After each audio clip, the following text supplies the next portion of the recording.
Hi అండి. మీలో ఎంతమందికి తెలుసు నల్లేరు పచ్చడి అనేది ఒక ఔషధ గుణాలు ఉన్న సాంప్రదాయక వంటకమని?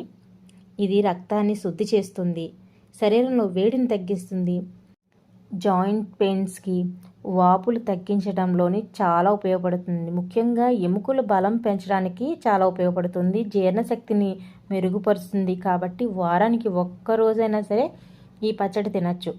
చాలా చాలా టేస్టీగా ఉంటుందండి. నేను వీడియోలో చూపించిన మాదిరిగా చేసేసుకుంటే సరిపోతుంది. మన బాల్కనీలో చిన్న కుండీలో వేసానండి. తీగ చాలా బాగా ఎదిగింది. అవి ముక్కలు చేసేసి ఇలా పచ్చడి కింద నేను చేసుకున్నాను.